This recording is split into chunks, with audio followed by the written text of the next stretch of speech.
नमस्कार दोस्तों, उम्मीद है आप सब अच्छे होंगे, मज़े में होंगे। गर्मी थोड़ी बढ़ रही है, आप लोग अपना ध्यान दीजिए। स्पेसिफिकली जो लोग 2022 की तैयारी कर रहे हैं वो। अच्छा, 2022 से याद आया, ये एडिटोरियल एनालिसिस सिर्फ उन्हीं स्टूडेंट्स के लिए है जो 2023 एंड बियॉन्ड, 2023 एंड बियॉन्ड जो प्रिपेयर कर रहे हैं। I don't want any 2022 students to be part of this editorial analysis because they have to focus on only and only revise and जो टेस्ट मोड होता है उससे। Okay, so once again 2023 and beyond के लिए ये analysis है, आप देखिए, मजे से देखिए और फिर हम डिस्कस करते हैं। ठीक है, आज का एडिटोरियल थोड़ा सा इंपॉर्टेंट नजर आता है। किस सेक्शन में? थर्ड वर्ल्ड वॉर के सेक्शन में। ये एक हाइपरबोल की तरह लोग इस्तेमाल कर रहे हैं। हाइपरबोल बोले तो कुछ ऐसा रिटन फॉर्म, एक या ऐसा कही जाने वाली बात जो कि बहुत अट्रैक्टिव लगे, बहुत पॉपुलर टर्म है। सो थर्ड वर्ल्ड वॉर से रिलेटेड जो बात, आखिर इतने सारे धीरे धीरे कॉन्फ्लिक्ट्स बढ़ रहे हैं, राइट? एक कॉन्फ्लिक्ट खत्म नहीं होता तो दूसरा बढ़ रहा है, वर्ल्ड टेंशंस बढ़ रही हैं। इस संदर्भ में क्या वर्ल्ड वॉर 3 की संभावना है या नहीं? हम ये समझेंगे कि फैक्चुअल क्या डेटा है। यूपीएससी एस्पिरेंट को फैक्ट्स से रिलेटेड बातें सोचनी चाहिए, समझनी चाहिए। ओके, और नॉर्मली अगर आप कहीं डिबेट भी करो तो उसमें भी आपको ये होना चाहिए कि भाई मुझे तथ्यों के साथ बात करनी है। ठीक है, ये समझेंगे। फिर हम यहाँ पे एक बात है इनविगोरेटिंग दी आयुष इंडस्ट्री, इसके बारे में थोड़ा सा समझेंगे। लेकिन उससे पहले हमारी टू डू लिस्ट। जैसा कि मैंने बताया कि सिविल्स डेली की ऑफलाइन क्लासेस शुरू होने वाली है। जो भी मेरे स्टूडेंट्स, सीडी के स्टूडेंट्स जो दिल्ली एनसीआर में आसपास रहते हैं, मैं उनसे ये रिक्वेस्ट करूंगा कि ज़रूर आप अब ऑफलाइन क्लासेस की तरफ देखिए। नॉट डेली, मे बी हफ्ते में 2-3 दिन आप आइए और अपने मेंटर्स से मिलिए, थोड़ा बाहर का मज़ा लीजिए, आनंद लीजिए, मेंटर से बात करिए, अपने पीयर्स से बात करिए। ऑफलाइन की जो क्लासेस है वो भी बहुत इंपॉर्टेंस होती है उसकी। तो 3rd वीक ऑफ जून याद रखिएगा, 3rd वीक ऑफ जून मैं आपको याद दिलाता रहूँगा, क्लासेस शुरू होने वाली है हमारी। लिंक डिस्क्रिप्शन बॉक्स में दिया है, अभी रजिस्टर कर लीजिए। ठीक है, इनफैक्ट आप हमारे ऑफिस भी आ सकते हैं, आप कोचिंग इंस्टीट्यूट भी आ सकते हैं। किस लिए? मेंटरशिप, फ्री मेंटरशिप गाइडेंस के लिए, कि भाई मुझे कंफ्यूज हूँ, काउंसलिंग चाहिए, कैसे करना है, क्या करना है, वहाँ पे आप आ सकते हैं। मुझसे बात करनी है तो आप वहाँ पे भी आ सकते हैं। ठीक है, संवाद के बारे में मैंने आप लोगों के कमेंट्स देखे थे, आप लोग कह रहे थे कि ये टॉपिक्स है, इतने बजे होगा। तो हम संवाद का जो सेशन है वो लगभग 7 बजे करीब रखेंगे, 7 PM। ओके, और आप लोग मुझे टॉपिक्स बताते रहिएगा। तो 24 आवर्स पहले हम ये बना देंगे यूट्यूब पे कि भाई किस बारे में बात हो रही है, तो आप लोग भी थोड़ा प्रिपेयर हो जाइए। ठीक है, तब बात करने में थोड़ा सा मज़ा आएगा।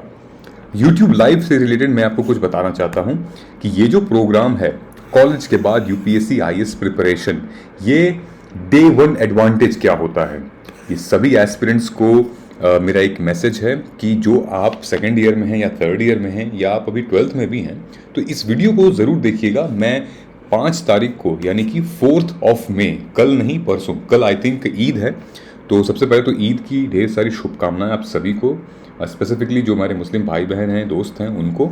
और अगर हो सके तो कहीं से सेवइयाँ भिजवा दीजिएगा। ठीक है, ईद की ढेर सारी शुभकामनाएं। इससे रिलेटेड इसीलिए मैंने 4 तारीख को ये रखा हुआ है, एक तरीके से आप वेबिनार भी कह सकते हो। डे 1 का क्या एडवांटेज है और ये पूरा का पूरा हम कंसेप्ट समझेंगे। ओके, चलिए आगे बढ़ते हैं।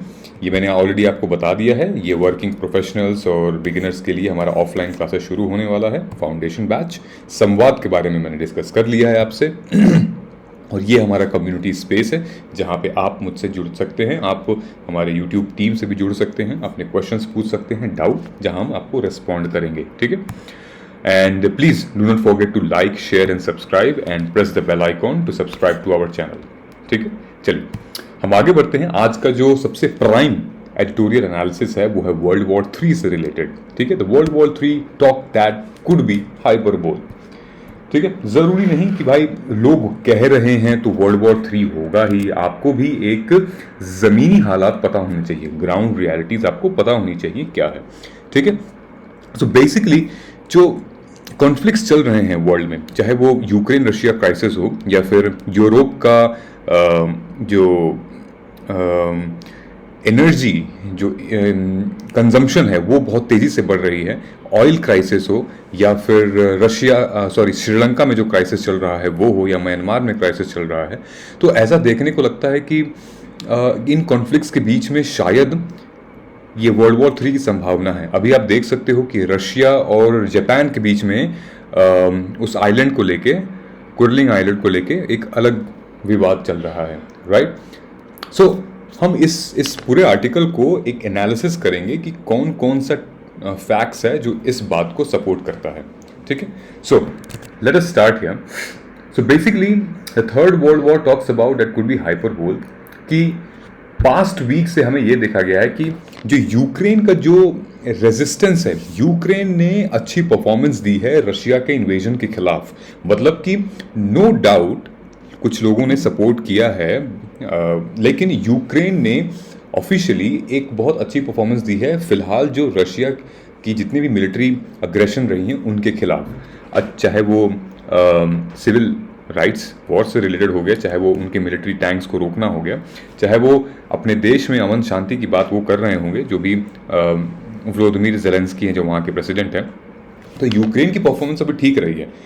तो रशिया, नेटो और यूएस क्या चाह रहे हैं? नेटो और यूएस का ये कहना है कि अब तक तो यूक्रेन की परफॉर्मेंस अच्छी रही है रशिया के अगेंस्ट, तो हमें लगता है कि अब हमारा टाइम आ गया है, अब हमें फंड करना चाहिए, अब हमें भाई इन्वेस्ट करना चाहिए।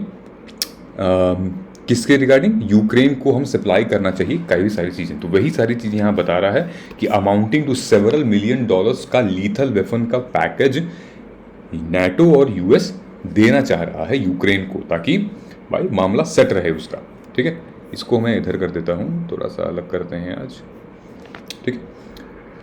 वहीं पे ऑन दिस अदर हैंड जो रशिया के फिनेंस मिनिस्टर हैं सर्जी लेवरोव का ये कहना है कि जब उनसे पूछा गया कि थर्ड वर्ल्ड वॉर के बारे में कि आपको क्या लगता है कि भाई रशिया की जो अग्रेशन है इतनी तेज़ी से बढ़ रही है यूक्रेन के खिलाफ, वो पूरे वर्ल्ड के खिलाफ ऐसे तीखे आर्गूमेंट दे रहे हैं, तो क्या लगता है कि वर्ल्ड वॉर 3 होना चाहिए?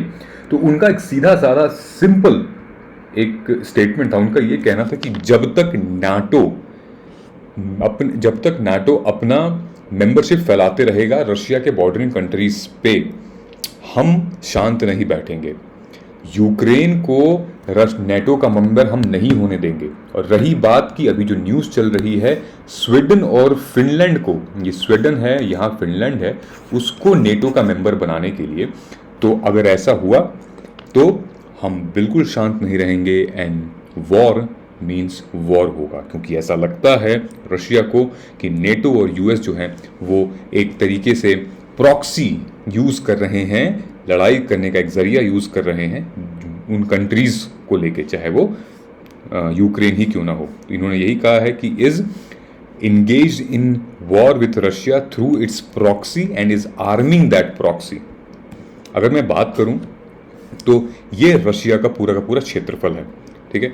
ये पूरा का पूरा रशिया, देखो कहाँ गया मेरा पेन, अच्छा ये है पूरा रशिया, राइट। ये बॉर्डरिंग कंट्रीज़ हैं। स्वीडन और फिनलैंड अभी नेटो के सदस्य नहीं हैं, ना ही यूक्रेन है, ठीक है। तो यूएस और नेटो क्या कर रहे हैं कि रशिया के बॉर्डरिंग कंट्रीज़ हैं उनको मेंबर्स बना रहे हैं, ताकि मिलिट्री और जो उनकी जियोपॉलिटिक्स है वो स्ट्रेंथ हो जाए, वो तगड़ी हो जाए, वो स्ट्रांग हो जाए, ताकि चारों तरफ से वो ऐसे घेर लें रशिया को, फिर दिक्कत ना हो, ठीक है। अच्छा, बात हम इसकी करते हैं कि जब लेवरोव जी ने ये कह दिया था कि भाई लेवरोव जी ने ये कहा था कि भाई अगर नेटो प्लान करता है स्वीडन और फिनलैंड को अपने अंदर लेने के लिए, अपने टीम में ज्वाइन करने के लिए, तो फिर हम शांत नहीं बैठेंगे, फिर हम न्यूक्लियर तक का भी इस्तेमाल कर सकते हैं, ऐसा कहा था।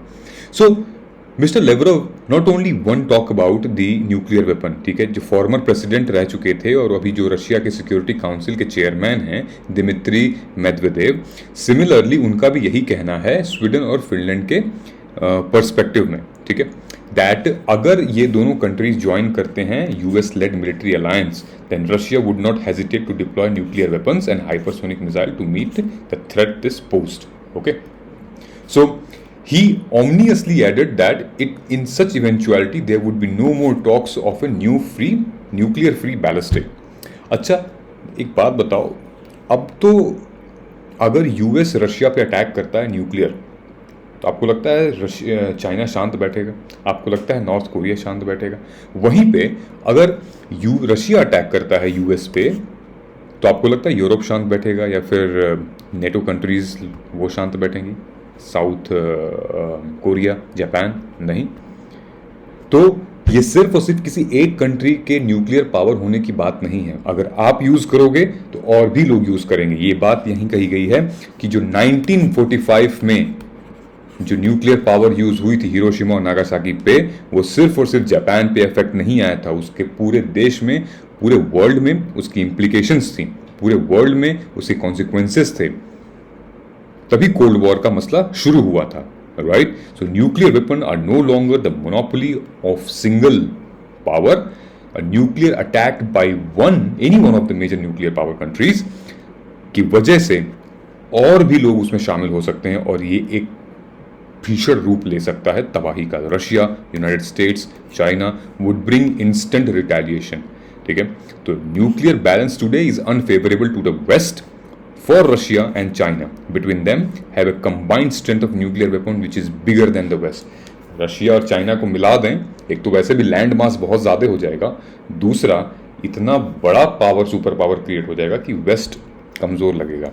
सो अगर न्यूक्लियर की बात की जाए तो भाई कोई भी फ़ायदा नहीं है न्यूक्लियर को छोड़ने का, क्योंकि एक तरीके से विनाश का मतलब लगा लीजिए कि जर्नी तय हो जाएगी, सर्वनाश होगा, विनाश होगा, मतलब बेवकूफ़ी करेंगे ये लोग। अच्छा, तीसरी बात पे हम आते हैं यहाँ पे इस आर्टिकल के ऊपर। आर्टिकल में ये बोला गया है कि एक रियलिटी की बात की गई है। रियलिटी की बात ये की गई है भाई, on current reality there are many people who disagree with the separation as regard with Ukraine-Russia conflict. ठीक है, between the views held by West and quite a few other countries across the world. ठीक है, ये भी कहा जा रहा है कि जो रशिया का अग्रेशन है यूक्रेन के तरफ वो जायज़ नहीं है। बहुत लोगों ने माना है कि भाई दिस इज़ इनअप्रोप्रिएट, राइट? लेकिन जो कुछ कंट्रीज ऐसी हैं कि यूएस की, राइट, नेटो की या फिर यूरोपियन यूनियन की कुछ ऐसी कंट्रीज हैं जो कि यूएस से खुद नहीं सहमत हैं, जो कि खुद मेंबर नहीं हैं। तो ऐसा नहीं है कि जो लोग यूएस और यूरोपियन यूनियन में जो कंट्रीज़ हैं या नेटो में जो कंट्रीज़ हैं वो भाई पार्टिसिपेट कर रहे हैं, वो अग्री करते हैं यूएस के और यूरोप के पॉलिसी से, नहीं। और ऐसा भी नहीं है कि भाई जो लोग सपोर्ट कर रहे हैं, मतलब जो लोग सपोर्ट नहीं कर रहे हैं रशिया और चाइना का, वो लोग यूएस के पॉलिसी से सपोर्ट करते हैं, right? So basically, some countries in Europe are not affiliated to NATO remains skeptical about the reasons abducted for US support to Ukraine, and hence the view of the ulterior objective is to restore global belief and faith in US authority and power and make America great again. ठीक है, हम सबसे बड़े main जो topic है इस पूरे article का जो क्रक्स है वो भी हम डिस्कस करने जा रहे हैं कि यूरोप का रियल कंसर्न क्या है। ये पूरा का पूरा जो आर्टिकल है वो यूरोप सेंट्रिक है। ये पूरा का पूरा आर्टिकल वो यूरोप सेंट्रिक है, क्योंकि यूरोप यहाँ पे की प्लेयर है एक्चुअली। ओके, की प्लेयर क्यों है वो भी हम बताते हैं। बेसिकली अगर युद्ध होगा, अगर वर्ल्ड वॉर होगी या फिर ये कॉन्फ्लिक्ट अगर लंबा चलेगा, तो आप ये सोचिए कि यूरोप पे क्या असर पड़ेगा उसका और पूरे वर्ल्ड पे क्या असर पड़ेगा। उसकी दो तीन झलक हम देख लेते हैं। फॉर इंस्टेंस, जैसे Ukraine and Russia are generally referred as the bread basket for Europe. ठीक है, फूड सिक्योरिटी हिल सकती है यूरोप की अगर यूक्रेन रशिया में के रिलेशन में कोई दिक्कत आती है। तो उनसे फूड सिक्योरिटी से जब हम बात करते हैं तो कई सारे ऐसे फूड आइटम्स हैं जो कि इंपोर्ट होते हैं यूरोप में। बहुत ज़्यादा कंजम्पशन है, ठीक है, किसी भी पावर की कंजम्पशन बहुत ज़्यादा है, ऑयल की कंजम्पशन बहुत ज़्यादा है, गैस की कंजम्पशन बहुत ज़्यादा है, इनफैक्ट फूड की कंजम्पशन बहुत ज़्यादा है। तो ये एक दूसरे पे डिपेंड रहते हैं, जहाँ की यूरोप बहुत ज़्यादा डिपेंडेंट है रशिया पे और यूक्रेन पे। इनफैक्ट जो नॉर्ड स्ट्रीम पाइपलाइन है, ठीक है, जो नॉर्ड स्ट्रीम गैस पाइपलाइन है, वो भी एक बहुत बड़ा की रोल प्ले करती है, पाइपलाइन 1 पाइपलाइन 2 दोनों। ठीक है, अगर वो गैस पाइपलाइन नहीं होगी, अगर वो नहीं इफेक्टिवली काम करेगी तो कई सारे फैक्ट्रीज हैं, इंडस्ट्रीज हैं, वो बंद करना शुरू हो जाएंगे, मतलब ख़त्म हो जाएगी चीज़ें। दूसरी चीज़ जो बात कह रही है, furthermore Europe is still to recover from the adverse impact of prolonged corona virus. Italy का हाल देखा आपने, ठीक है। और इस कोरोना वायरस के इम्पैक्ट से बहुत ज़्यादा इनकी इकोनॉमी पर फ़र्क पड़ा है, ठीक है। चीज़ें बंद रही हैं, फैक्ट्रीज बंद रही हैं, लोग गुजर रहे थे, लोग मर रहे थे, ऑप्शन नहीं है। यहाँ पे इनकी एजिंग पॉपुलेशन, इनका जो डेमोग्राफिक डिविडेंड है वो लगभग मेरे ख्याल से 40 या 50 प्लस ईयर्स जा रहा है, यंग पॉपुलेशन बहुत कम बची है। तो ये सारे रीज़न हैं।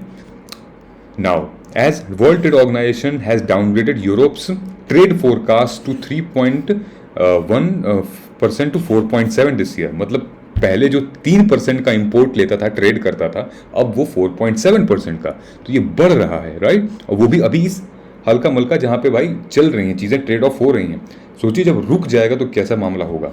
अगेन 2 कंपनीज इन यूक्रेन जो हैं वो प्रोड्यूस कर रही हैं अराउंड 50% ग्लोबल नियॉन। तो पूरे वर्ल्ड में जितने भी नियॉन प्रोड्यूस होते हैं उसमें से 50% यूक्रेन में 2 कंपनियां हैं वो नियॉन प्रोड्यूस करती हैं। और नियॉन मतलब कि ये एक क्रिटिकल गैस है, आपने केमिस्ट्री के पीरियोडिक टेबल में देखा होगा ना, एनी। तो ये एक ऐसी क्रिटिकल गैस है जो कि भाई यूज होती हैं चिप प्रोडक्शन में। चिप प्रोडक्शन में जो आप लाइनिंग्स देखते हैं ना, ऐसे ऐसे ऐसे जो लाइनिंग्स होती हैं वो लिथोग्राफी, ठीक है, उसमें यूज होती हैं ये, ठीक है। जहाँ पे these machine carves pattern on to tiny piece of silicon. और इन चीज़ों से क्या होता है कि इन चीज़ों से production of audio, computer, electronic industries पे फर्क पड़ सकता है। तो अगर यूरोप यूएस जंग छेड़ते हैं रशिया के खिलाफ, यूक्रेन तो पिसेगा ही पिसेगा। और जब यूक्रेन पिसेगा तो उसके बाद यूक्रेन का मटेरियल नहीं जा पाएगा यूरोप। जब यूरोप नहीं जा पाएगा तो ये जो नियॉन बनाने वाली कंपनियां हैं वो सौदा नहीं करेंगी यूरोप से। और जब यूरोप से सौदा नहीं करेंगी तो फिर उनके ऑडियो, कंप्यूटर, इलेक्ट्रॉनिक साइंस, अन्य इलेक्ट्रॉनिक्स आइटम पे असर पड़ेगा, बहुत गंभीर असर पड़ेगा। So a third world war is hardly a preferred choice for most of the people and that is so in Europe. Europe के पास ऐसा, यूरोप बहुत ही लिबरल मामले में इस चीज़ को सोच रहा है कि भाई सिचुएशन रिजॉल्व हो जाएगी, ठीक है। तो ये यूरोप का स्टैंड था। हम ये देखते हैं कि भाई रशिया का स्टैंड हम यहाँ जानते हैं। दोस्तों मैं आपको बात बता दूं, रशिया पूरे वर्ल्ड का जो इसकी लैंड है ना, रशिया का जो लैंड कंट्रीब्यूशन है पूरे वर्ल्ड का 10% लैंड रशिया के पास है। आप देख रहे हो ये पूरा यहाँ तक पूरे वर्ल्ड का 10% लैंड रशिया के पास है। एक टाइम पे इसके पास इतना ज़्यादा लैंड था कि वो संभाल नहीं पा रहा था, कंट्रोल नहीं कर पा रहा था, एडमिनिस्टर नहीं कर पा रहा था। जो अलास्का वाला एरिया है वो रशिया का था पहले, तो रशिया ने फिर अमेरिका को उसको दे दिया, 2 सेंट पर हेक्टेयर ऐसे, मतलब बेच दिया उसको। तो एक टाइम ऐसा था और एक टाइम ऐसा है कि भाई अब यूक्रेन की इतनी सी ज़मीन के लिए लड़ रहे हैं। तो sign of a Russian restraint, मेरा कहने का मतलब ये था कि रशिया अगर आज चाहे तो पूरा यूक्रेन तहस नहस कर सकता है, इतनी कैपेसिटी है। आप भी सहमत हैं इस चीज़ से, राइट। अगर रशिया चाहे आज के दिन में तो एक दिन में वो कैप्चर कर सकता है। लेकिन रशिया के कुछ स्पेसिफिक नीड्स हैं। रशिया समझता है यूक्रेन की प्रॉब्लम को, रशिया समझता है वर्ल्ड पावर को, दे अंडरस्टैंड। सो आइए हम समझते हैं व्हाट आर द 2 और 3 मेजर थॉट प्रोसेस की क्या चल रहा है रशिया के दिमाग में। क्या 3 ऐसी बातें हैं जहाँ पे वो ये फोकस करना चाहते हैं कि भाई हमें क्या करना है, what Russia has to do, where are they aligned. सबसे पहले वो ये चाहते हैं कि यूक्रेन नेटो का मेंबर ना बने। सबसे पहला डिमांड उनकी यही है और इसीलिए वो इन्वेट करने की कोशिश कर रहे हैं, क्योंकि जैसे वो थोड़ा सा बाहर निकलेंगे यूक्रेन मेंबर बन सकता है नेटो का। खैर नेटो ने उनके साथ धोखा किया है, ठीक है, हाँ करके फिर मना कर दिया था। सो नेटो का मेंबर नहीं बनना चाह दे रहा है रशिया, क्योंकि फिर वो बैक बर्नर का फिर एक एक्ट करेगा, भाई मिलिट्री सप्लाईज होगी और फिर भाई जब नेटो का मेंबर बन जाएगा यूक्रेन तो फिर तो पूरी नेटो की कंट्रीज वर्सेस रशिया हो जाएगा ना। ये आप देख रहे होगे जितने भी ग्रीन हैं वो सब नेटो कंट्रीज हैं। Okay, now Moscow is currently eyeing large segment of Ukraine east and south. Ukraine के ईस्ट और साउथ वाले एरिया में मॉस्को का सबसे ज़्यादा मतलब इंटरेस्ट है और कहा जा रहा है कि Moscow Ukraine will be divided into two parts. One will be captured and invaded bye Russia and the second will be governed. Autonomy वो रहेगी, सॉवरेनिटी रहेगी यूक्रेन के प्रेसिडेंट को. ठीक है. Europe with this latter objective is that it conflicts with the desire of both US and NATO. तो Europe की जो डिजायर है, यूरोप की जो मांग है, मांग ये है कि वर्ल्ड वॉर ना हो, मांग ये है कि उसका एनर्जी का ट्रांसफर होता रहो. यूरोप की मांग ये है कि भाई जो हमारा बास्केट ऑफ ब्रेड है वो चलता रहे. लेकिन उसकी जो मांगे हैं, उसकी जो इंटरेस्ट है, वो नेटो और यूएस से कन्फ्लिक्ट करती हैं. नेटो और यूएस को ऐसा नहीं चाहिए. नेटो और यूएस ये इंश्योर कर रहे हैं कि यूरोप तो पहले रशिया को अपना डिपेंडेंस ना माने. यूरोप को हम सपोर्ट करेंगे, यूरोप को हम इकोनॉमिक्स सपोर्ट करेंगे, पॉलिटिकल सपोर्ट करेंगे, लेकिन साइमल्टेनियसली हम रशिया पे भी दबाव डालेंगे. साइमल्टेनियसली हम रशिया पे इतना दबाव डालेंगे कि यूक्रेन से बाहर हो जाए. और दूसरी चीज़ कि वो और भी किसी स्टेट को अगर हम नेटो का मेंबर बना रहे हैं तो वो हमारे बीच में ना आए. ठीक है. सो ये प्लान है पूरा नेटो और यूएस का. राइट.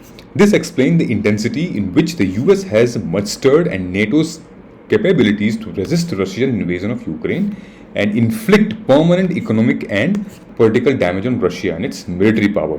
इसीलिए बात चल रही है स्वीडन और फिनलैंड को नेटो में लेने की. Now, that would meet at least two principal objectives that dominate US thinking at present. अगर ऐसा होता है जैसा US ने सोचा है, अगर ऐसा होता है तो सबसे पहले तो US यही करेगा कि भाई कि यूएस नेटो जो है वो पार्टनरशिप में होकर यूरोप को इकोनॉमिक स्टेबिलिटी देंगे, एक पुश करेंगे, उसको सपोर्ट करेंगे ताकि उसको ये ना लगे कि भाई रशिया पे वो डिपेंडेंट है. और दूसरा ये है कि यूरोप को, मतलब यूएस को खुद अपनी इमेज सुधारनी है और यूरोप में और पूरे वर्ल्ड में सुपर पावर का हमें एक पोजीशन कामयाब रखना है. दूसरी चीज़ इस आर्टिकल में ये बताई गई थी कि यूरोप की जो थॉट प्रोसेस है, यूरोप का जो अभी इस कन्फ्लिक्ट को देखने का जो जरिया है वो बहुत ही सॉफ्टवेयर अप्रोच है, बहुत लिबरल अप्रोच है. ठीक है. हालांकि जो री इलेक्शंस हुए हैं फ्रांस में, जो इमैनुअल मैक्रोन वहाँ के प्रेसिडेंट फिर से अपॉइंट हुए हैं, अच्छा हुआ है. वो इनके यूक्रेन क्राइसिस में एक अच्छी सपोर्ट मिल गई इन लोगों को. अगर कोई और आया होता, ठीक है, जो वो क्या नाम था वो जर्नलिस्ट थी, अगर वो शायद बन गई होती तो मे बी अब ये सिचुएशन नहीं रही होती और थोड़ा सा कन्फ्लिक्ट दिखा होता. लेकिन Emmanuel Macron he is now again the president of France and इस वजह से थोड़ा सा मामला अभी भी सेम ही है because the government is still the same. Okay. So बात ये हो रही है the West and specifically the US remains intent on enlarging NATO. US का जो इंटेंशन है वो नाटो को इंक्रीज करने में है. ठीक है. Not with standing the current Ukrainian war is also probably complicit in recent announcement of Sweden and Finland to their willingness to join NATO. ठीक है. ये लोग स्वीडन को, फिनलैंड को ज्वाइन करना चाह रहे हैं और साइमल्टेनियसली ये लोग रशिया को दबाव देना चाह रहे हैं, रशिया पे प्रेशर डालना चाह रहे हैं. ठीक है. Being well aware that mister Putin's mindset, it is almost as if that West is daring Russia to react. ठीक है. वेस्ट भूल गया है कि व्लादिमीर पुतिन अभी बहुत आराम से बात कर रहे हैं, बहुत नॉर्मली चीज़ों को ले रहे हैं. लेकिन याद रखिए कि रशिया में जोसेफ स्टालिन भी हुआ करते थे. अगर व्लादिमीर पुतिन जोसेफ स्टालिन का रूप ले लेते हैं तो फिर दिक्कत हो सकती है इन लोगों के लिए. और वैसे भी जो बाइडेन साहब कोई चर्चिल या फिर कोई फ्रैंकलिन डी रूजवेल्ट तो भाई है नहीं. ठीक है. उनके पास ये लोग तो है नहीं. तो बात में पूरे घुमा फिरा के यही हो रही है कि भाई जो थर्ड वर्ल्ड वॉर है वो आजकल बहुत लोग बोल रहे हैं कि होगा नहीं होगा, होगा नहीं होगा, लेकिन ऐसा कुछ नहीं है. हाँ, लेकिन जैसे जैसे टेंशन्स क्रिएट होते जाएंगे, यूएस अगर अपने जो मंसूबे हैं उसके साथ में अगर वो खड़ा रहेगा, अगर ये इंश्योर करता है यूएस कि भाई हम ही सुपर पावर हैं, तब फिर दिक्कत हो सकती है. हमें एक वसुधैव कुटुंबकम की भावना ले आनी पड़ेगी. The world is one family and then एक फेथ के साथ चलना पड़ेगा, एक बिलीव के साथ चलना पड़ेगा. ठीक है. अगर आपको ये इंश्योर करने लगो कि हम ही सुपर पावर हैं, हम ही सब कुछ हैं, मुझे ही इज्जत दो, ये गलत हो जाएगा. ठीक है. एक और आर्टिकल था आफ्स्पा से रिलेटेड, मैंने कवर नहीं किया है, ये हाईलाइट किया है, आप लोग देख सकते हो. कुछ खास है नहीं इसमें, मैंने बस हाईलाइट कर दिया है कि भाई removal of AFSPA from the entire reason जो बात चल रही थी, मोदी जी ने कहा है नॉर्थ ईस्ट रीजन में हम आफ्सपा को हटाएंगे, तो अच्छी बात है हटाने की, क्योंकि बहुत से इनोसेंट भी कैद हो जाते हैं, उन पे एक्ट लग जाते हैं और ज़बरदस्ती कभी कभी ओवर पावर कर लिया जाता है। It's a good thing happening, जितनी जल्दी नहीं होगा लेकिन हो जाए तो अच्छा है। अच्छा, इन्विगोरेटिंग द आयुष इंडस्ट्री, इसके बारे में मैं आपको कुछ बताता हूँ। देखो दोस्तों, यहाँ पे बात हो रही है आयुष इंडस्ट्री।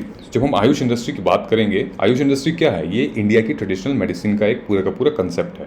हम सबको पता है, जैसे कोरोना वायरस में आयुष, मिनिस्ट्री ऑफ आयुष ने और आयुष इंडस्ट्री ने बहुत सपोर्ट किया, ना कि सिर्फ अवेयरनेस से बल्कि नए नए प्रोडक्ट लॉन्च करके। ठीक है, बहुत सारी ऐसी मेडिसिन आए, बहुत सारे ऐसे ड्रॉप्स आए जो कि आपकी इम्यूनिटी को बूस्ट करेगा। इतने ज़्यादा अवेयरनेस की थी, कितने लोगों को फ्री सैंपल्स बांटे गए थे गवर्नमेंट हॉस्पिटल्स में, जेल में और घरों में, बहुत सपोर्ट किया था।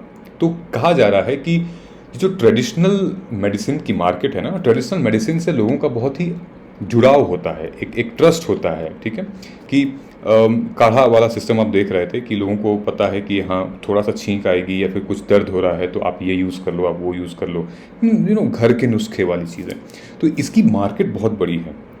इनफैक्ट जो इंग्लिश मेडिसिन है उससे भी बड़ी इसकी मार्केट है। अब वो कैसे है? तो global market for herbal medicine was valued at 657 billion in 2020। ठीक है, it is expected to grow to 746 billion in 2022। ये आप ध्यान रखिएगा कि ग्लोबल मार्केट 2022 में 746 बिलियन एक्सपेक्टेड थी।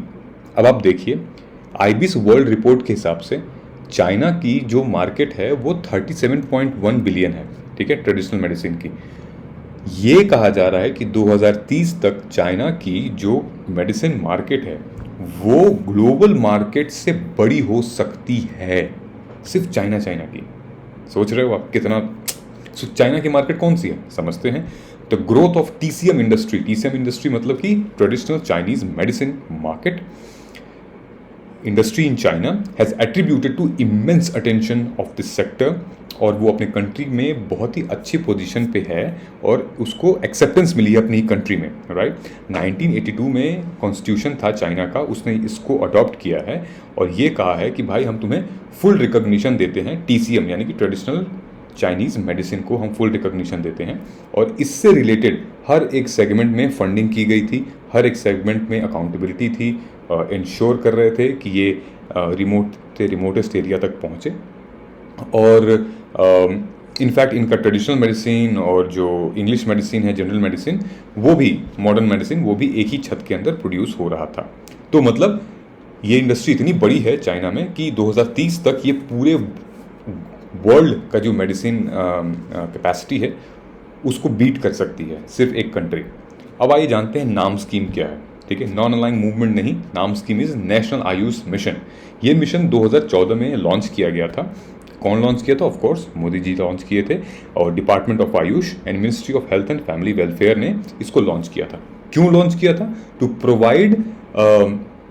To promote Ayush system and address the need of the sector in comprehensive way. ठीक है, दूसरी चीज़ ये थी आयुष हेल्थ केयर की, ये बहुत कॉस्ट इफेक्टिव था। इंग्लिश मेडिसिन बहुत एक्सपेंसिव हुआ करती थी, लेकिन ये जो है वो बहुत कॉस्ट इफेक्टिव हुआ करता था। ठीक है, इन चीज़ों में हमें इम्प्रूव करने की ज़रूरत थी, जैसे कि इसको कॉस्ट इफेक्टिव और बनाना, इसको एजुकेशनल सिस्टम में इंक्लूड करना। ठीक है, quality controls of drug and sustainable availability of raw material are the main objective of नाम।